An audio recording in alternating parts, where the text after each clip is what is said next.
Hi dears, എല്ലാവർക്കും സുഖമാണല്ലോ. ഇന്നത്തെ നമ്മുടെ റെസിപ്പി മഴക്കാലത്ത് കഴിക്കാൻ പറ്റിയ ഒരു അടിപൊളി ടൊമാറ്റോ രസമാണ്.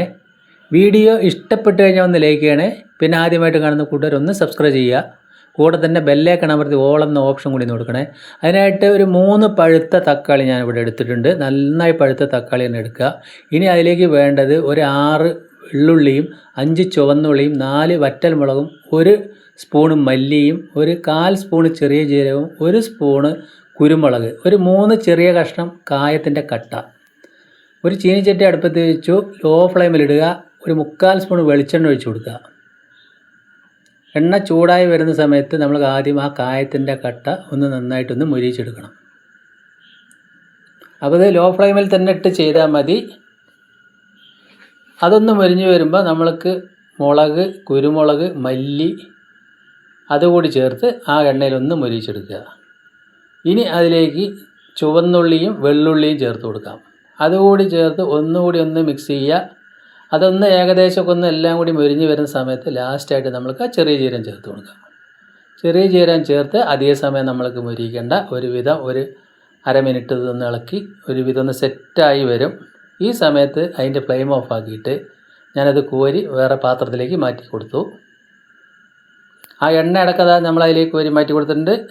ഇനി നമ്മൾക്ക് വേണ്ടത് ഒരു നെല്ലിക്ക വലിപ്പത്തിലുള്ള വാളം പുളിയാണ്. പുളി വളരെ കുറച്ച് മതി. ഇപ്പം ഞാനിത് ആ തക്കാളി ഓരോന്ന് ഇതേപോലെ കട്ട് ചെയ്ത് ഒരു ബൗളിലേക്ക് ഇട്ട് കൊടുത്തിട്ടുണ്ട്. എന്നിട്ട് ഇത് കൈ കൊണ്ട് നല്ല പോലെ ഒന്ന് ഞെരടി കൊടുക്കണം. കാരണം നമ്മളിപ്പോൾ നാടൻ തക്കാളി ആണെങ്കിൽ പെട്ടെന്ന് തന്നെ അത് ഞെരടി കിട്ടും. ഇപ്പോഴത്തെ തക്കാളി നല്ല കളറൊക്കെ ഉണ്ട്, എന്നാൽ തൊലി ഭയങ്കര കട്ടിയാണ്. അപ്പോൾ അതുകൊണ്ട് തന്നെ നല്ലതുപോലെ ഇതേപോലെ ഞെരടി കൊടുക്കുക. ഇതേപോലെ നമ്മൾ രസം വയ്ക്കാത്തവർ എന്തായാലും ചെയ്യുക. ഇനി അതിൻ്റെ മൂക്കിൻ്റെ ഭാഗമൊക്കെ അതാ എടുത്ത് ഞാൻ മാറ്റി കൊടുത്തു. അപ്പോൾ നമ്മൾ ആ വറവൊന്ന് ചൂട് ആറി വരുന്ന സമയത്ത് അതെല്ലാം കൂടി ആ മിക്സിയുടെ ജാറിലേക്ക് ഇതാ ചേർത്ത് കൊടുത്തിട്ടുണ്ട്. ഇനി അതിൽ ഒരല്പം വെള്ളം, 1 സ്പൂണ് വെള്ളം, ഒരല്പം കല്ലുപ്പും ചേർത്ത് നമ്മൾക്കൊന്ന് അരച്ചെടുക്കാം. അപ്പോൾ ഉപ്പ് ചേർത്താൽ പെട്ടെന്നൊന്ന് അരച്ചെടുക്കും. ഇതേപോലെ തരി തരിയായിട്ടാണ് ഇത് അരച്ചെടുത്തിരിക്കുന്നത്. ഇനി ഒരു പാത്രത്തിലേക്ക്, നമ്മൾ രസം ഉണ്ടാക്കുന്ന പാത്രമാണ്, അതിലേക്ക് ആ ഞെരടി വെച്ചിരിക്കുന്ന തക്കാളിയും പുളി പിഴിഞ്ഞ വെള്ളവും ചേർത്ത് കൊടുത്തു. ആവശ്യത്തിന് കുറച്ച് വെള്ളം ഒഴിച്ച് കൊടുത്തു. എന്നതിന് ശേഷം ആ മിക്സിയുടെ ജാറിലെ അരപ്പും ചേർത്ത് കൊടുത്തു. ജാറ് കഴുകിയ വെള്ളം അതും ചേർത്ത് കൊടുത്തു. അപ്പോൾ ഇതേപോലെ നിങ്ങൾ രസം ഉണ്ടെങ്കിൽ എന്തായാലും ചെയ്ത് നോക്കുക. ടൊമാറ്റോ രസം ഭയങ്കര ടേസ്റ്റ് ആയിരിക്കും, പെട്ടെന്ന് തന്നെ പണി കഴിയും. ഇനി അതിലേക്ക് ഒരു 2 കറിവേപ്പില കൂടി ചേർത്തു. ഇനി അതിലേക്ക് അല്പം മഞ്ഞൾപ്പൊടി കൂടി ചേർത്തിട്ടുണ്ട്. അപ്പോൾ നമ്മൾ അരപ്പിൽ എല്ലാം അടങ്ങിയിട്ടുണ്ട്. അതുകൊണ്ട് തന്നെ പെട്ടെന്ന് തന്നെ ഇത് ഉണ്ടാക്കിയെടുക്കാൻ പറ്റും. ഇപ്പം ഞാൻ ഇതാ വെള്ളം ഈ ഒരു പാകത്തിന് വെള്ളം ഒഴിച്ചിട്ടുണ്ട്. നമുക്കൊരു 6-7 പേർക്ക് കഴിക്കാൻ പാകത്തിനുള്ള ഒരു രസത്തിൻ്റെ അളവാണ് ഇതാ കാണിച്ചിരിക്കുന്നത്. ഇനി നമ്മളതൊന്ന് അടുപ്പത്ത് വെച്ച് തിളപ്പിച്ചെടുക്കണം. അപ്പോൾ ഇതേപോലെ രസം എന്തായാലും ഒന്ന് ട്രൈ ചെയ്ത് നോക്കുക. ഇനി അതിലേക്ക് ഉപ്പും ചേർത്ത് കൊടുത്തിട്ടുണ്ട്. അതിൻ്റെ ഫ്ലെയിം ഓണാക്കി എന്നതിന് ശേഷം ഞാനതൊന്ന് അടച്ച് വെക്കുകയാണ്. 2-3 മിനിറ്റ് ഒന്ന് അടച്ച് വെക്കുകയാണ്. 2-3 മിനിറ്റ് കഴിഞ്ഞ് നോക്കുമ്പോൾ നമുക്ക് തിള വരുന്നേ ഉള്ളൂ. ഇനി ഇതൊരു 2-3 മിനിറ്റ് കൂടി ശരിക്കൊന്ന് തിളച്ച് സെറ്റാവണം. കാരണം നമ്മൾ പച്ചക്കാണല്ലോ ആ തക്കാളിയെല്ലാം ചേർത്തിട്ടുണ്ട്, അത് നന്നായിട്ടൊന്ന് വെന്ത് വരാൻ വേണ്ടിയിട്ടാണ്. അപ്പോൾ നല്ല ടേസ്റ്റാണ്. പഴയ കാലത്തൊക്കെ നമ്മൾ ഇതേപോലെ തക്കാളി ഞെരടിയിട്ടാണ് രസം ഉണ്ടാക്കുന്നത്. നാടൻ തക്കാളി ആയതുകൊണ്ട് തന്നെ പഴയ കാലത്ത് നല്ല രുചി ഉണ്ടാകും. പുളി പോലും വേണ്ട, ഇതിൽ പുളി അല്പം വേണം, അതുകൊണ്ടാണ് ഞാൻ ചേർത്തത്. തക്കാളിയെല്ലാം അത് ശരിക്കൊന്ന് വെന്ത് സെറ്റായി വന്നിട്ടുണ്ട്. ഇനി അതിലേക്ക് മല്ലിയില കൂടി ചേർക്കുക.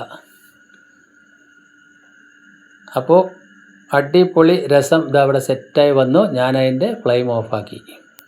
ഇനി നമ്മൾക്ക് വേണ്ടത് അതിലേക്ക് ഒരു വറവാണ്. അപ്പോൾ അതിനായിട്ട് ഒരു ഫ്രൈ പാൻ അടുപ്പിലേക്ക് വെച്ചു. ഒരു 3/4 സ്പൂണ് വെളിച്ചെണ്ണ അത്ര മതി. ഫ്ലെയിം ഓണാക്കി കൊടുക്കുക. ചൂടായി വരുന്ന സമയത്ത് 1/4 സ്പൂൺ ഉലുവ, ഒരു 3 വറ്റൽമുളക്, അത് രണ്ടും ഒന്ന് മൂപ്പായി വരുന്ന സമയത്ത് ഒരല്പം മുളക് പൊടി ഒരു ഭംഗിക്ക് വേണ്ടി അതും ചേർത്തിട്ട് ആ രസത്തിലേക്ക് അങ്ങോട്ട് ഒഴിച്ചു കൊടുക്കുക. അപ്പോൾ അത് ഉലുവയും കൂടി ചേരുന്ന സമയത്ത് സൂപ്പർ രസമായി. എന്തായാലും നിങ്ങളത് ഉണ്ടാക്കി നോക്കണം. അത്രയ്ക്ക് നല്ല ടേസ്റ്റാണ്. ഈ മഴക്കാലത്ത് കഴിക്കാൻ പറ്റിയ അടിപൊളി രസമാണ്. അപ്പോൾ നമ്മളെ രസം നിങ്ങൾക്ക് എല്ലാവർക്കും ഇഷ്ടപ്പെട്ടെന്ന് വിശ്വസിക്കുന്നു. ഇഷ്ടപ്പെട്ടെങ്കിൽ ഒന്ന് ലൈക്ക് ചെയ്യണേ. പിന്നെ ഫ്രണ്ട്സിനും ഫാമിലിക്കൊക്കെ ഒന്ന് ഷെയർ ചെയ്ത് സപ്പോർട്ട് ചെയ്യുക. അപ്പോൾ രസം വെക്കാത്തവരാരുമില്ല. എന്തായാലും നിങ്ങൾ ഇതേപോലെ ഒരു ടൊമാറ്റോ രസം വെച്ച് നോക്കുക, സൂപ്പറായിരിക്കും. ചൂട് ചോറിൻ്റെ കൂടെ ഈ രസം ഒഴിച്ച് കഴിക്കാൻ നല്ല അടിപൊളി ടേസ്റ്റാണ്. കൂടെ കാബേജ് തോരനും കോഴിമുട്ട പൊരിച്ചതുണ്ട്. വീണ്ടും നല്ലൊരു വീഡിയോയുമായിട്ട് കാണാം. Thank you.